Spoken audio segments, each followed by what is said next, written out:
Alright, so for some ungodly reason, I got a brilliant idea to go back to the old PSP and revisit some of my favorite games from the past, and on this adventure I found my first test, Ratchet and Clank Size Matters.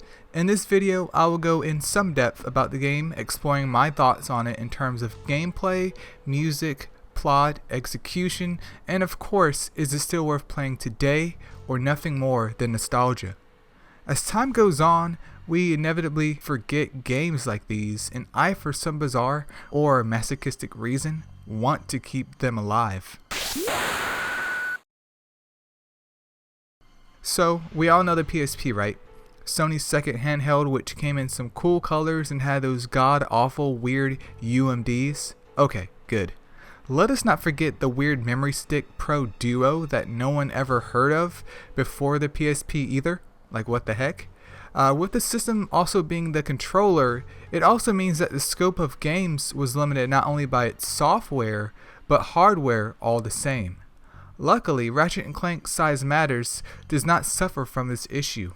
One of the biggest problems for games ported to mobile or the handheld market, especially back in the day, was the compromise of the controller, which as a player is our connection to the game.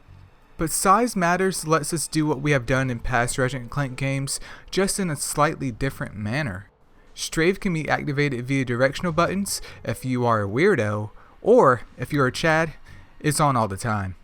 Ratchet can do his regular jumps as well as his long boy jumps, but I never really found anything outside of his normal jump necessary. So overall, my impression for the controls of the game is quite positive.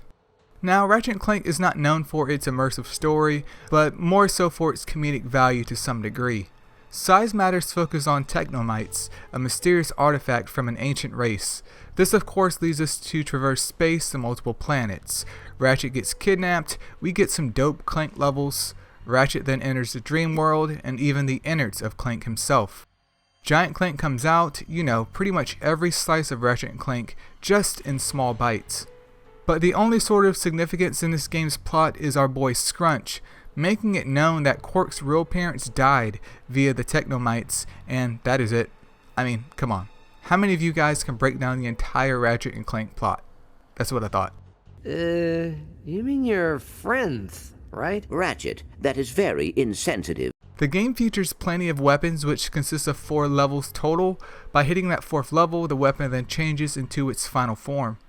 We see the staple weapons such as the Lacerator, the terrible ass concussion gun, rocket launcher, B-Mine Hive, and my favorite one of them all, the Agents of Doom. What is even more great though is they still managed to throw in weapons like the sniper rifle, which of course with PSP controls may be a bit awkward, but it does work as long as your aim isn't garbage like mine. There are also mods that the player can get for the weapons which offer even more in-depth customization of said weapon. So the weapons are varied enough to keep things more than entertaining for the duration of the game. Now, level design in this game is a little bit weird. Some planets seem to go by in about 5 minutes while others feel a lot longer, which can lead to some minor issues with your weapons being severely underleveled. But with optional content with the hoverboard games and Clank challenges, it does help to fill in some of those gaps in the planets that lack content. Honestly, at this point, I'm amazed at how much of the Ratchet & Clank universe they were able to stuff in this game, even for the optional minigames. I mean, there is no arena in this game, which would have been super dope, but you pretty much get everything else. I did find that platforming is still quite enjoyable, though the hookshot at times can be very sus. The biggest kicker in this game though is the damn soundtrack. Maybe at the time I was playing, it was my adolescent brain incapable of noticing it, but playing it again now speaks literal volumes.